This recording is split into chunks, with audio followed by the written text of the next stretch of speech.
année bazala na combien de discours na une année bazala na combien de discours liboso balbani Félix Aza Pantin Yami Balé c'est pas Félix qui dirige Yami Satou to comme la dictature il y a 4 ans toleki ko tuna Kabila na dictature bana mi na biso botika les 15 botika les 15 et ça totiki balobi ba bosa les 17 soki tozaki besoin et ça la intercède on a tout appelé les 17 azana mututa simika kande bazaki 5 wana ayabi boaki kati na ba police okena forêt ko bandi ko sakana na lion so la suyo bien les faut déjà nani soki mutu éviter à détourner te faut pas kanga ika pour aza mutu ide état de droit le milieu état de droit et justice juste dans lobby la confession religieuse et comme ce gouvernement en place. Bonjour et bienvenue, très heureux de vous retrouver une fois de plus encore sur votre chaîne préférée Vision Plus Télévision où nous parlons actualité politique de notre pays, la République démocratique du Congo. Comme vous le savez, l'actualité politique de notre pays est dominée par la marche du 15 septembre, la marche de Lamuka, une marche interdite par l'autorité urbaine, mais avec un coup de force, Lamuka était sur la rue. Une marche qui a fait beaucoup parler et qui fait beaucoup parler par rapport aux réactions et aux faits qui se sont passés pendant la marche. Et nous allons en parler aujourd'hui. Et nous allons encore parler aujourd'hui de la rentrée parlementaire de la session de septembre. Parmi les 69 lois, ou soit les 69 propositions de loi qui ont été retenues pour être débattues, la proposition de loi sur la congolité de Noël Tchani n'a pas été retenue. Est-ce qu'il y a une crainte au sein de l'Union sacrée pour traverser la ligne rouge tracée par Moïse Katumbi? Nous allons en parler aujourd'hui avec un homme qui n'est plus à présenter devant vous. Il est le président des forces du progrès, une des forces de l'affaire des lances de l'UDPS, et il est aussi le président de Vision Fachi. Vous avez bien compris, je parle de monsieur Jeko Béa, à qui j'ai dit déjà bonjour président. Bonjour monsieur. Boni. Kimeza. Sur le mois masolo politique, les lois actualité, le 15 septembre, la Mouka a prévu à Kitana Nandela, marche interdite par l'autorité urbaine, mais Basali Karane, Basalaka, l'organisation Mingisala Kawakiti Nandela, et après, Bakamou Belé, qui d'abord, avant tout Kotana dans le vif, il y a les Kamamoto Kotana Mozimbo. Marche wane lobelioni et kanisisioni. Alors marche wana merci beaucoup pour la mouvement d'abord marche wana kanisina et le côté kanisina la bêtise pour le bande condition ya bamuka bazali kosala et puis bande condition bazo comprendre la réalité et puis bazo confondre ba époque ou des battants dans la dictature ils ont déjà révolu ils ont déjà la démocratie. Lorsque le gouvernement est établi et émission que les lotés Yakalobi, est-ce qu'ils ont un problème les awana? Alors, Bango Balingi va se faire violence. Voilà qui c'est que Bango Nemuto, Bazo Nyokola Bango, Bazo Sala Bango, alors que Bango Mutu va provoquer désordre ou bien violence ou Isaleme Jouana. C'est pas parce que baza na monopole ya opposition non baza le côté tout mona yango ba biloko biso to sala oyo to zala na bato eza o balakisi bango te. Ça veut dire que soki ba bendio na chemise ya wantende ko balisa ko sala marche wana anamu ezaki déjà annulé parce que gouverneur oyo azo Kambaville, je salue en passant Gentili Mobila alobaki clair que l'élo au jour où il y a les 15 à Kokokate pour assumer la sécurité dans la mission. Parce que Bishop est au Sénat qui marche, tous les besoin, tout ça la marche. Mais à l'Ubaki, non, na Kokokate pour assumer la sécurité dans la mission surtout. Voilà pourquoi le Bito Tika. Non, Bishop Asbel, Vision Fachi. Ah, Bino Fachi. Oui, tous la marche dans la mission, d'ailleurs, les alliés les 21, pour soutenir l'institution de la République. Voilà pourquoi Balobi na biso totika toya le 21 batu oyo ya ndeko Fayulu baya le 17 mabeza wapi ozomona ke mboka quand même changer kala bazalaka koloba ke moyen ya organiser marche ezate baboyi Mais les lots, pour les qui rentrent parlementaires, il y a les 17. Alors, il y a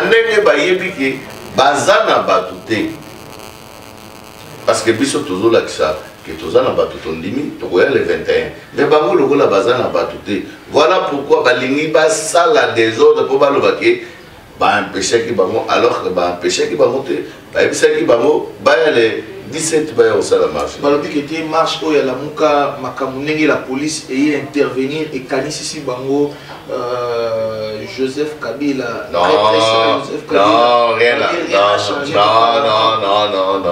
baza baaventurier na une année bazala na combien de discours na une année baza na combien de discours liboso balobaki nini oui liboso balobaki nini Félix aza pantin ya mibale c'est pas Félix qui dirige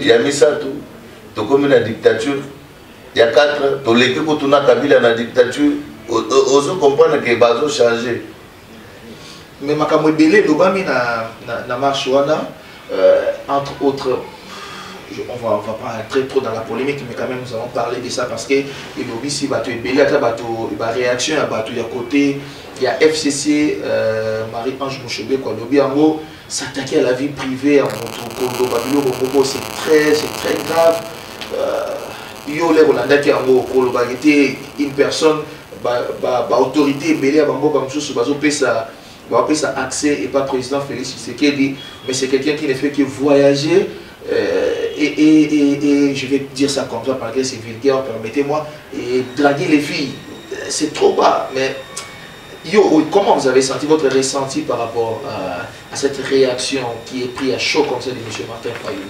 Non, on a beau ça, les larmes débattent, ça prouve que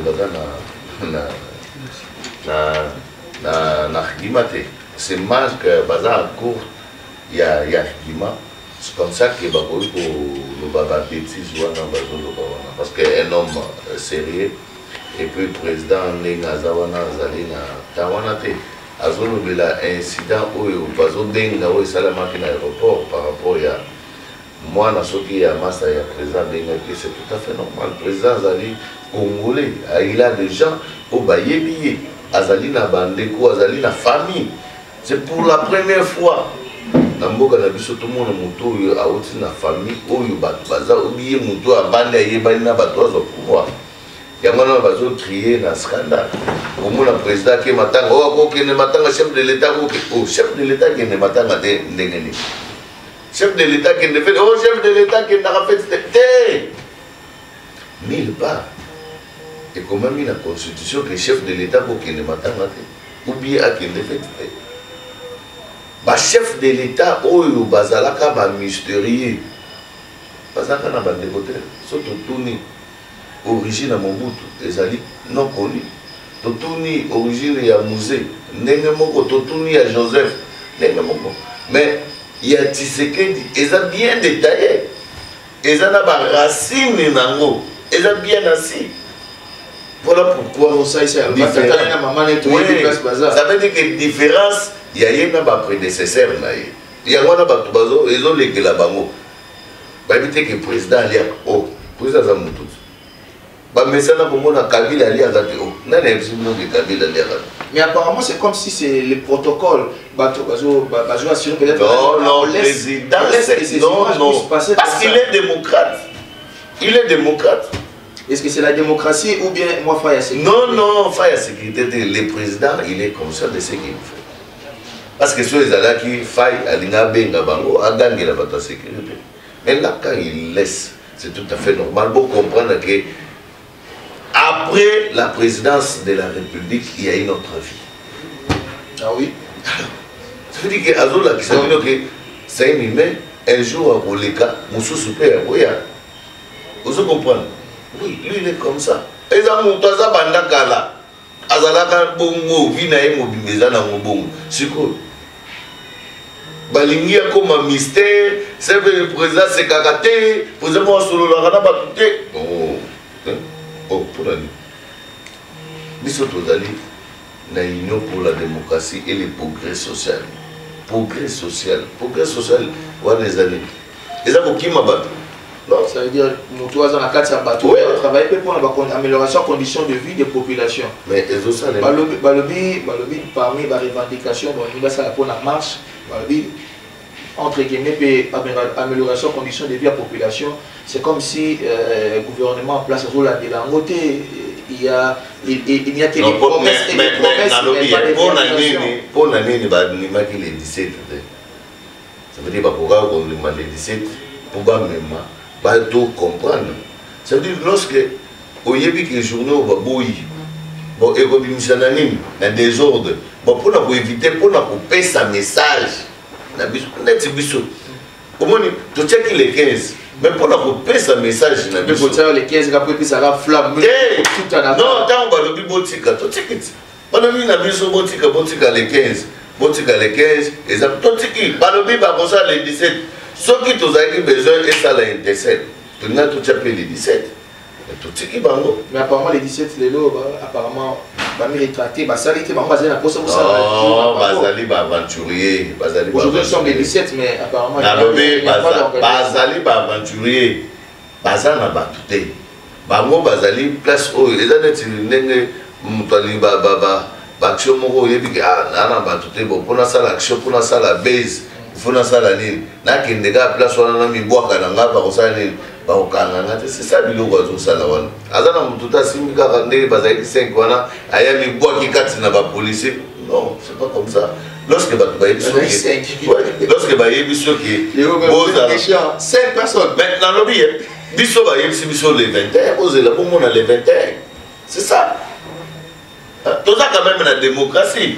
Il faut qu'on dise avancer où ils allaient. Marche, ils allaient interdite, pas décaler un mot pour la décision. On va essayer de parler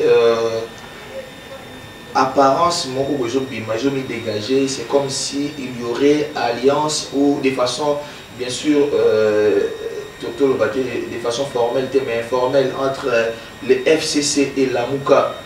Il y a certains rapprochements, il y a point de vue, il y a des idées.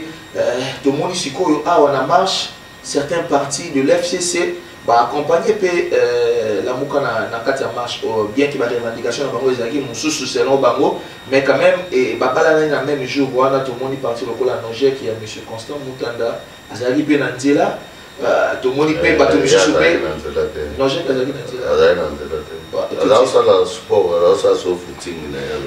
oh, ils avaient acheté. Il n'a pas l'air de sport. Je vais vous montrer les images tout juste après. Mais moi, drapeau, Bazalaï quand même à la rue. Bazalaï, ça veut dire que tu mets le solo. Quand FCC vous mettez le solo, paye un projet. Bon, quand même, ils étaient là. Ferdinand Kambere, le secrétaire permanent adjoint à lobby, même s'ils ne vont pas physiquement adhérer à la marche, mais ils ont le soutien moral. Il y a FCC, la Mouka a un soutien moral, il y a FCC pour mettre fin à la Makambo. Ils ont les Kanakats Namboka, c'est long, Bango. Est-ce que les solos nous sont sur les athées, tout bête les solos FCC? Répondre non, non, est-ce que nous avons tout bête les solos FCC? Pourquoi? Est-ce que FCC est un modèle? Il y a un bête les solos Namboka. Mais ils sont en opposition. Non, mais Bazali, le modèle était, Bazo qui nous position pour prendre. Et puis, tant qu'on va comme une opposition, il faut pas identifier vraie opposition. Vous comprenez? Bon, sinon, tu vas missile, nous avons gaspillé les missiles, mais ils ont attaqué, ils ont touché à ta cible. Vous comprenez? Le problème, il faut pas identifier vraie opposition. Vraie opposition, ils ont vous comprenez? Et puis, dans le moment, nini, vous comprenez? Ça veut dire que Babimika a opposition. Opposition, au fin de la fatigue, dans les gazos, Bananiké, oh, il y a mon acquittement pour porter plein d'heures. Et comme il y a ce problème, c'est ça l'opposition. Ou bien il y a au fin de la militaire, Babololé, né à mon opposition. Hein? FCC a lobby qui est. Oh, il y a un président aux amis qui était. Il y a un président national, il y a un dirigeant Maramounangaï. Voilà l'opposition. Aux amoutons aussi, Kabani n'a pas cassé. Parce que Bazo Salamakamu Mabé. Bazo copier Maramoui IDPS, mais Bazo copier Mobabé. Vous comprenez? IDPS Azalaki la résistance contre la dictature. Mais maintenant, vous allez en face, il y a démocratie. Par contre, ça, le comportement, on a été. Vous comprenez? Pourquoi il y a des policiers qui sont condamnés par les policiers? Ils sont condamnés par les policiers. Les policiers sont condamnés par les policiers. Il y a les 15 T. C'est normal. Mais le coup, il y a les 15 T. Le coup, il y a les 17 T. Il y a les 15. Il y a une loi, il y a jungle. Dans la jungle, il y a les là. Nous sommes là. Nous sommes là. Et ça veut dire que dans la forêt, on va dire que ça va dans le lieu. Ça va suivre bien le lieu. Il faut dire ça. Il y a parce que ici, on va autoriser la marche. Marche, les 17. 2 jours, parce que vous avez pu concentrer dans ma rentrée parlementaire. Et point de chute qui pendant les dans le lobby, ma base a plus place. Ma base mais le coup là, Moutou Makassi, et puis il y a 5 personnes. Au retient Moutou Makassi, il y a 5 personnes. Azota la image au bateau là, Bisso, marche les ala autorisés. Il y a marche à Malonda, il y a Moussar Malonda. Attends la bazote les image ou a extrait ou attends la ligne tout résistant. Mais il y a 25 personnes. Pas bête à Bisso, à gaz là. Mais le pouvoir gagner parce qu'ils ont autorisé. Mais est-ce que tout ça a un problème? Non. Parce que 5 balouka komata 1000. Par contre, ça a quand même quelque chose à dire. Nous allons parler de l'FCC parce que le Cameroun est FCC est tombé dans le solo. Dans le lobby, au bête dans le solo, il y a des élèves qui sont ignorants.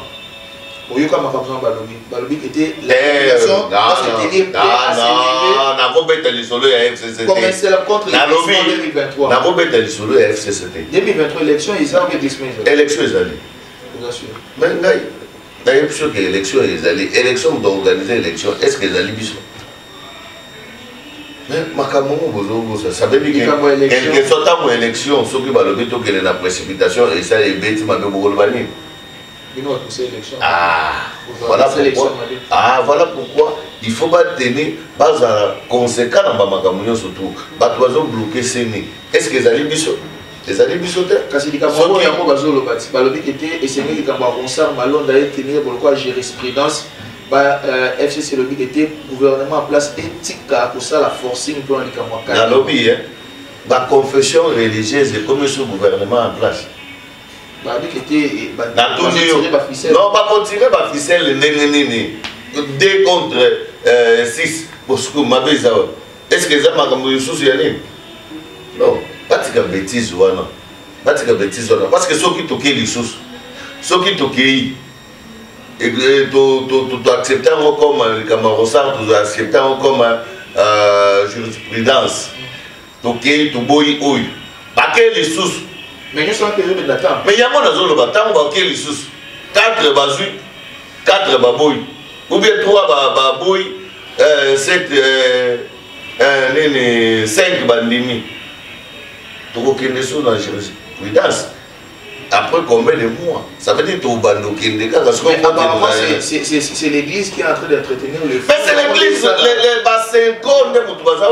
Parce que on est un droit. Au catholique à l'obine, non. Catholique, il pas bon pour y avoir tout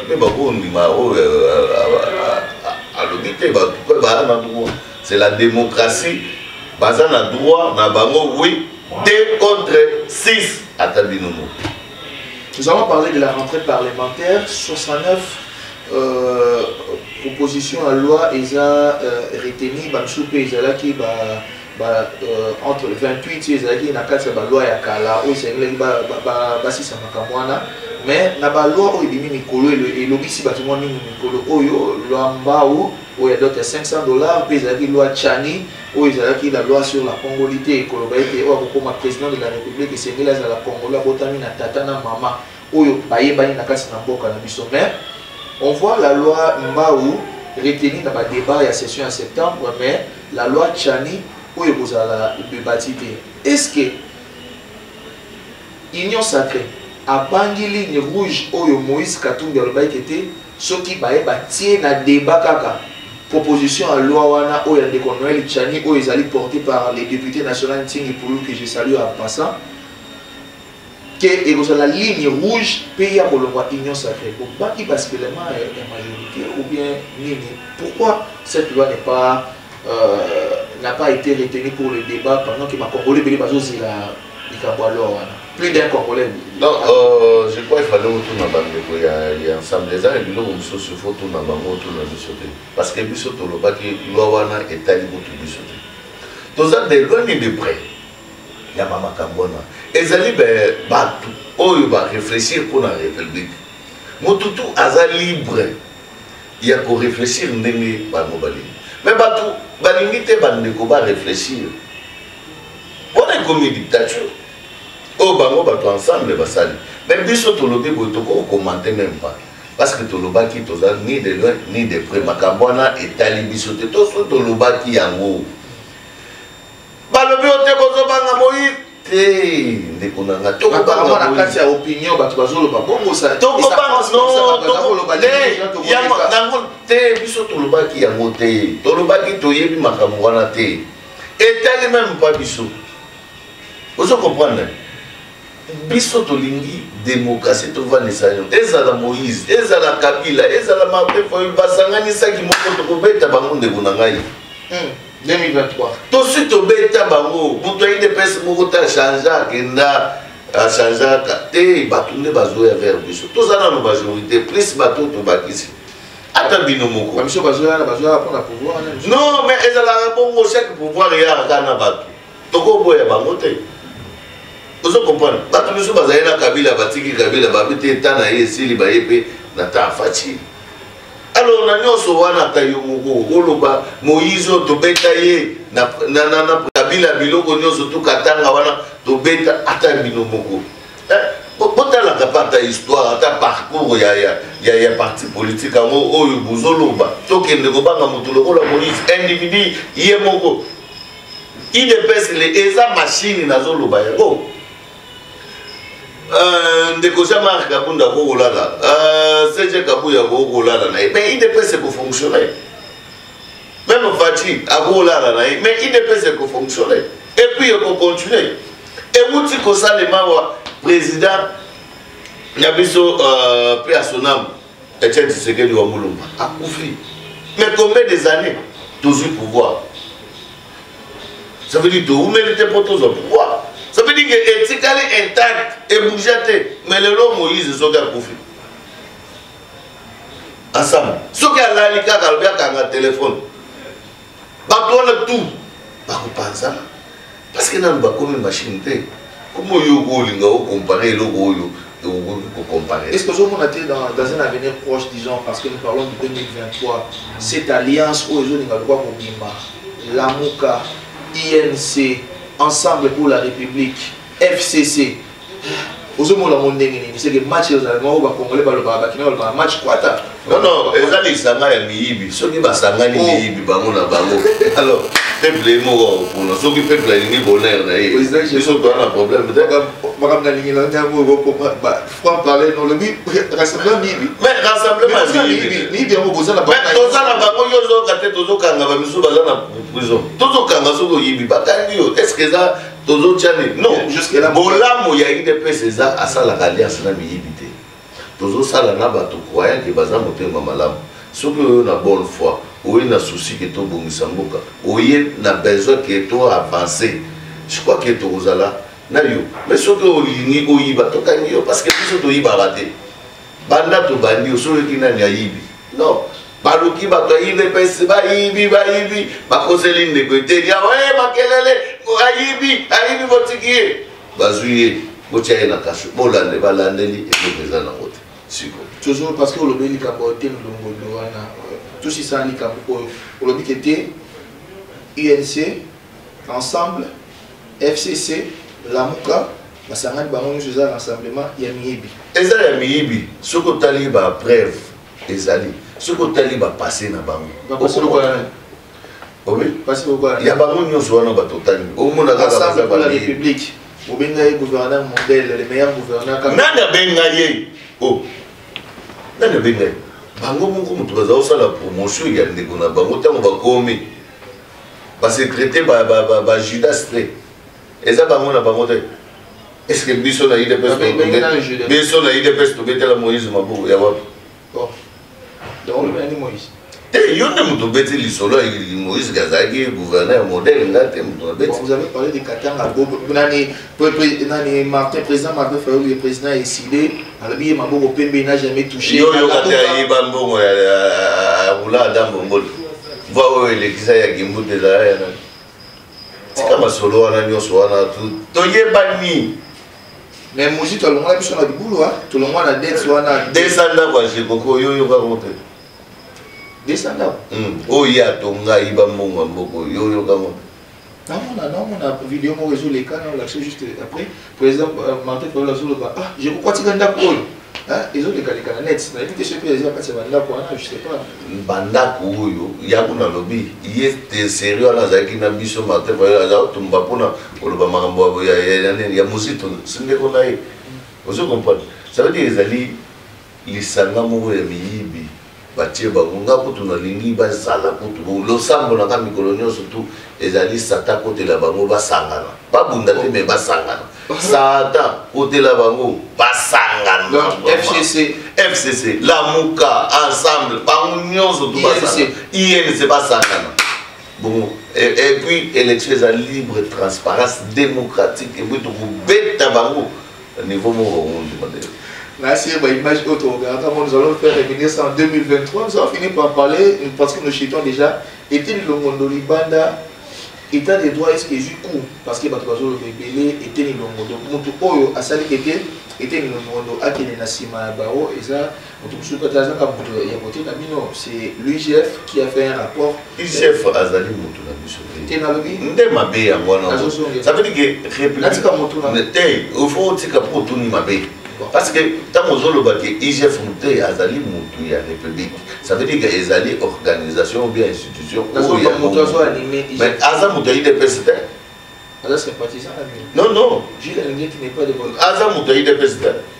Ah bon? Bon, il a la confiance du chef au moins. Aza fonctionnaire à l'État. Aza fonctionnaire à l'État. Ok. Ça veut dire que dans les lobby, général Kassongo, tout, on a la confiance. Je vais reformuler ma question. Bazali.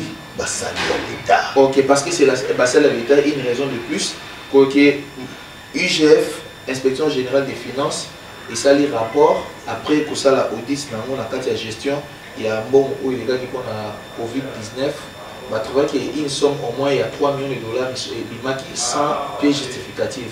On va passer à qui rapport. Et rapport, il y a qui était interpellation à l'éco était Longondo à qui Naboloko. Mais 2 semaines après, curieusement comme ça, comme tu parles baguette magique, tu vas mon était Longondo sans procédure, mon qui doit la mise et transpirer pour abîmer les bandes. Si tu es belé, tu es belé, dans la carte de la prison, tu es par exemple, on a Daniel Massaro qui a la liberté conditionnelle à Zouagaté, mais de côté de Longondo, ce n'est pas parce qu'il fait partie de la famille politique et un président de la République qui débattit Libanda, ou c'est simplement par manque il y a pas preuve, il y a culpabilité, il y a un essai qui était à la liberté conditionnelle. On peut éclairer l'antenne parce que plus bien Congolais sont inquiets par rapport à l'État. On a une réaction peu élevée, la toile Twitter, les réseaux sociaux. Ressenti par rapport à sorti. On a un regret par rapport à Makambouana, par rapport à Binova journaliste. Ils n'allaient pas supplément. Tout le monde a dit que Mboka Nabiso est une chance. Ça veut dire que Mboka Nabiso est basé sur la polémique inutile. Au lieu de réfléchir, au lieu de louka, vérité. Je crois que vous allez journalistes et investigation. Il faut qu'il y ait Hollande. Il faut Hollande dossier. Ngai ndekouté nazali vie na ngai. Ça veut dire azali mutu na ngai yakati. Na ke kotala ye na présenter. Parce que tant que solo na ya ifina non zala calme ezali document moko oyo ba mona ki ya modèle. C'est à cause de ces documents des map. Ouais. OK. Ne ba dossier ezali belé. Ça veut dire tant ba ke ko baluki ne ba retrouver dossier. Ça veut dire assez filles dans un banda. Mais là, on est pas journaliste. Ça veut dire que Moussala n'a pas de polémique. Nous avons un titre, nous avons un état de droit, et nous avons un mission pour la mission. Ah, ce que vous voulez, aux à la protéger, il faut aux à la moutouille des pèses, ou alors aux à la protéger.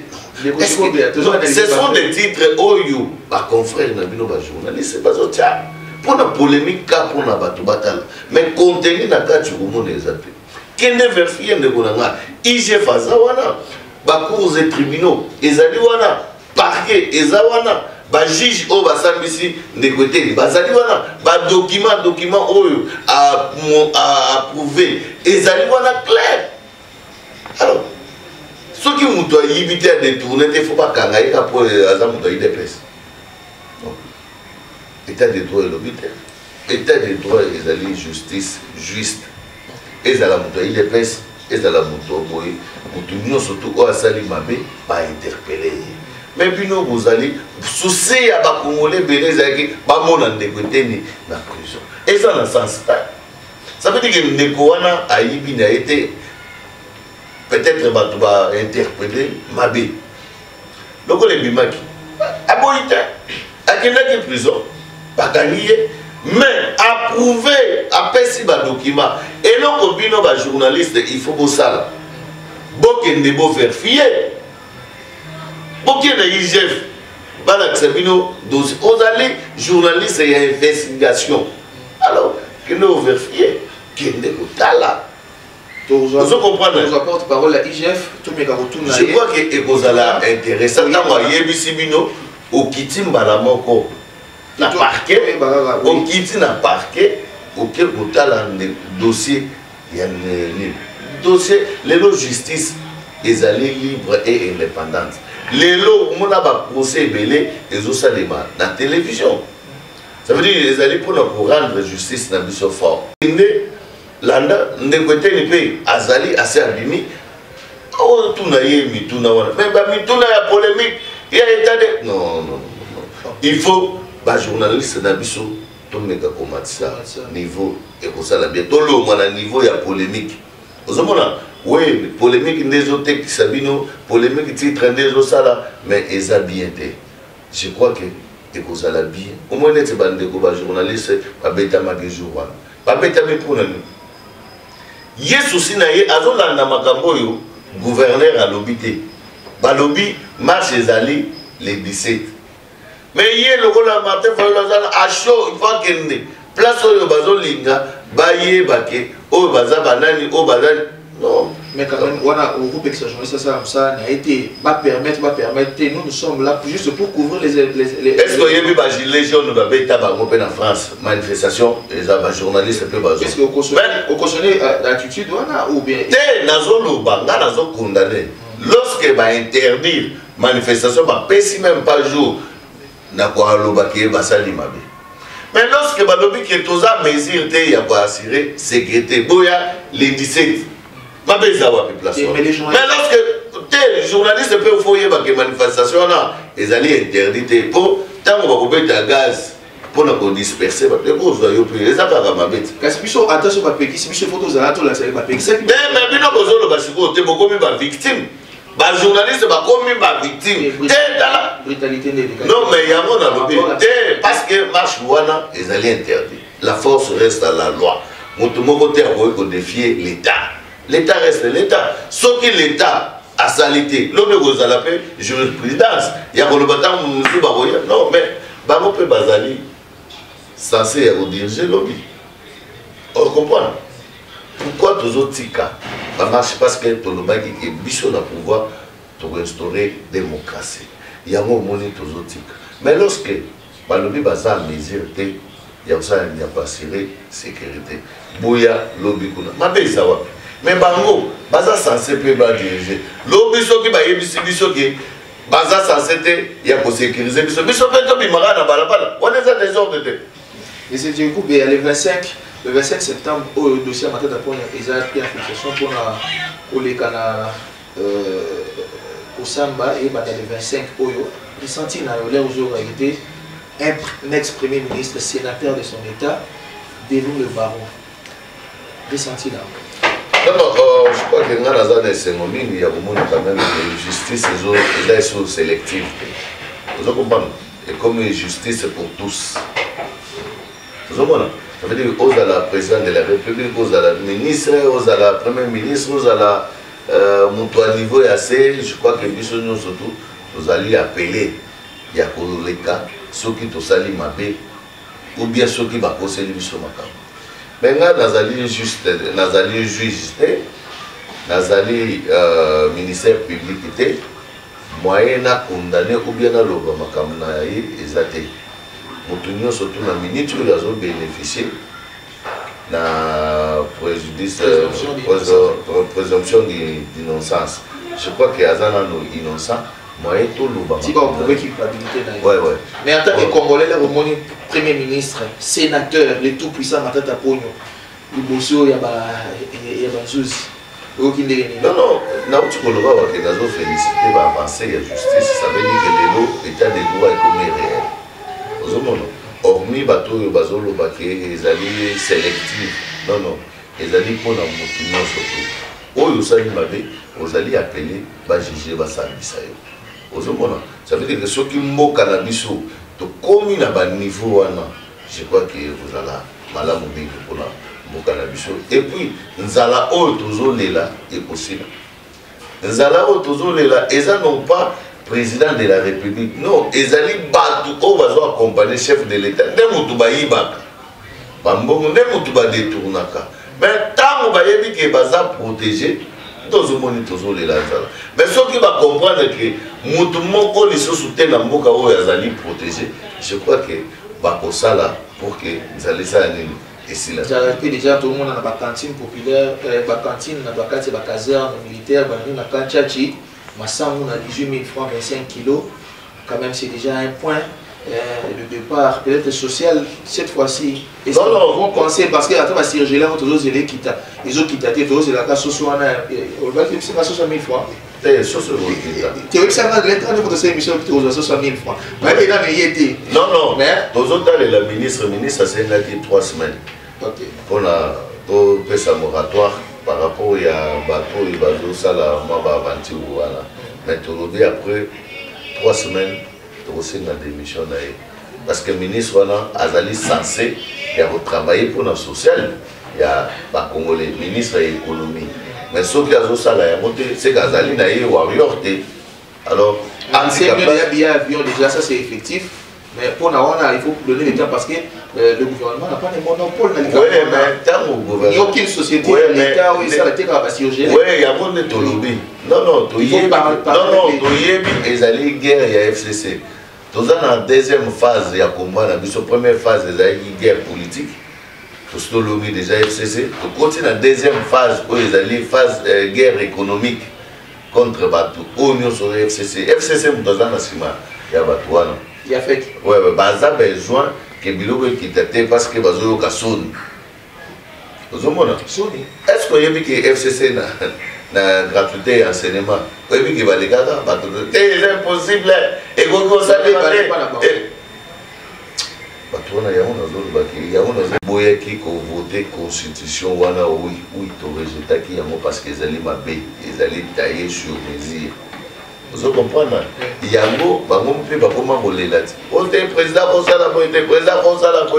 il a eu des avantages pour la ville. Il a eu avantage pour qu'il ait pouvoir. Oui. Pour qu'il ait pouvoir, il a avantage. Non, non, bisoté. Les lois balobé, tu modifié la constitution. Quand tu vas bisoté. Vous comprenez? Tu vas verrouiller. Et là, yo, aux portes. Au Cani, aux Ifomos, au boîte. Ce qu'il faut faire, il y a moyen pour tâter, pas au moyen de exacter. Mais il y a un boîte du Fomo. Faut que ça aille. Ah, Bango Moko. Ça veut dire que Bango, ça là qui va à disposition, il y a que gratuité, il y a enseignement, il faut ça là. Mais Batika la Coran n'a pas effectif. Basuki Kara n'a pas commis Batiki n'a Bango. Mais tant que Bissot tout touillé, Tobi va appliquer mon bango va bouillir. J'ai précipité. 18 ans, nous sommes tous à Banda Gouana. Parce à la Guinée. Mais si vous avez commis réel. Comment on peut taper ma bombe? Offrir la biso. Comment on est là qu'on a biso tout ça là-bas? Comme il a souka président Jeko Béa parce que télévision Zangonga, il nous reste 2 minutes au Kosilisaté sans parler des visions Fachi. 21 septembre, Oza Nandela pour Nani. Parce que dernièrement, tout le monde a les réseaux sociaux, il m'a dit président, il n'y a pas que c'est une très bonne chose. Bolobé là qui est dans le Nini, peut mettre le ballon de Kamba Vision Fachi. 21 septembre, Nandela. Bozo Bimapoani. Bande Kwa Bimaki, pour ma campagne instrumentale, pas politiser, sénité. Bah mon clair la démocratie, c'est la revendication. Le mieux beau Nandela pour Bimapoani. Non, Bande Kwa, non, Bande a raison. L'union surtout, il y a Bande a raison. Il y a Mbalé, le président, il y a Nenga Solo, il y a Fiwana. Ndenge ba yeba ni ndenge petu yeba mais yanga na moni sali polémique te pour na zama na mobile biende yo ya sali polémique te pour na normal elle na zama na mobile pour moni que mitu ya batezo sala iso biende ba ça moi si ouais ça veut dire que baza susu na barkima te ozoma to longo na politique to longo na barkima allez ba comme na bango na ba fitilité ça veut dire que opposition place d'amour, ils ont soutenu la RDC. Félicitations, coup de chapeau dans Fati Béton, parce que tout le bâti a déjà, ils ont parmi les slogans dans Bissot et IDPS au pouvoir, opposition et cause à la tête. Tout le monde qui s'est donc vous savez qu'on n'est pas président tant que Pierre Petit on a est-ce que nous temps on va bien dans la banque choses que ça il y a eu normal pour ça mobile pour na mobile ndé normal réalisation cause c'est pas voilà donc président nga ya biche ko bega ils sont normal pour ça moi ça ya moi si amani de susu non vous êtes sombre. Non, non, se mobiliser pour que tu corriges. Mais tu as dit que tu as une institution. Ça veut dire que tu as soutenu le chef de l'État, l'Assemblée nationale, l'Union surtout, parcours des tribunaux, l'Union surtout, tu as soutenu. Tu as soutenu en fait RDC. Tu as soutenu Mbokanabiso pour qu'il y ait surtout là où ils ont. Et cela, cet avion, c'était. Cet avion, il a dit cet avion, mais il y a comme 3, 4, ils appellent on n'a pas parlé de tout ça, et certainement nous allons faire une grande émission avec vous, ne parler que des réalisations, parce que tout le monde est presque mais parce qu'à l'unité, pas ça, les gens vont publicité. Sinon, tout le monde a documenté. Il y a beaucoup de choses. Mais il y a beaucoup de choses à communication. Parce que la population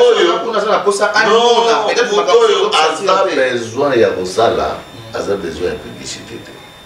Différence, il y a Fatina, ma prédécesseur. Vous comprenez? Communication. 5 chantiers visibilité. Révolution de la modernité. Mais le président a l'ingui réel. Asa besoin de tout ça là, ba maquette, ba ça là, ba publicité pour bon ndimaye. Vous comprenez? Azo qui n'a déjà processus. Asa n'a volonté politique. Non, Asa n'a volonté, il y a pas publicité. Vous comprenez? Le président est belé, le prédécesseur est belé, va vendre sur la publicité. Mais il y a vendre ici, la réalité. Vous savez la différence? On espère que ça va beaucoup le sur pour les autres déco. Alors, les 21 pour te couvrir. Certainement, nous serons en direct dans la chaîne Amino Vision Plus Télévision le 21 septembre. Ils ont la RNI, point de départ Wapi. Point de départ, ils ont la Pascal. La Pascal, place pour que. Et puis, la Pascal P, ce qui lobby, oui, lobby. Non, non, voilà, les président est démocrate. Ça veut dire que ceux qui battent la mouka, Babambi, Mabanga, bon, il y a un monde normal. Tout le monde est là, Pascal, pour nous soukawapi. Tu n'as parlé du peuple. Certainement, nous serons là avec Exaucé Moufou qui est toujours là à la prise de vue. nous serons là pour couvrir cet élément. Le président Jeko Béa Alobi. Et c'est qu'il était vivre dans illusion parce que le Congo a besoin du travail et non de publicité. Nous espérons que les Hollandais vont comprendre que Nassima Malobanaï, que le Congo est élan vers l'émergence, vers les réalisations et pourquoi pas vers l'établissement d'un état de droit. C'était son avis. Bon, vous pouvez savoir ma vie, vidéo, en laissant un commentaire sur cette vidéo ou soit en nous écrivant sur le numéro qui est affiché au bas de vos écrans. Nous serons là prompt et pour répondre et pourquoi pas pour que ça va vie pour la considération et pas deko oyo azala qui invité nabiso na mokolo ya lelo. Ce que vous savez là qui na bilingue ya lelo pour la merci négocier mon voudou azala na prise de vie réalisation izaki teni na Jack Kanangi la paye mon voisin na montage. Assistance et Madame Bella Ninganga, je salue en passant mon vie d'Anintila, les sponsors et Vision Plus Télévision. Merci à vous aussi, M. Jeko Béa. Et bonne chance pour le 21 septembre et bonne chance pour Vision Fachi. Certainement, nous aurons un grand numéro pour tout le la Vision Fachi. Pourquoi Vision Fachi? Pourquoi la ministre Oyo? Certainement, nous serons une grande émission avec la grande équipe qui dirigée Vision Fachi. Ce sera pour le plaisir. Il y a des coco bazola. Pour pas comprendre, en fait, il est Nabino. Merci beaucoup. Merci. Le vôtre vous retrouve très prochainement dans un prochain numéro. Prenez soin de vous car chaque jour est une vie. Très heureux le conca avec le même plaisir. Vision Plus Télévision toujours. Ciao.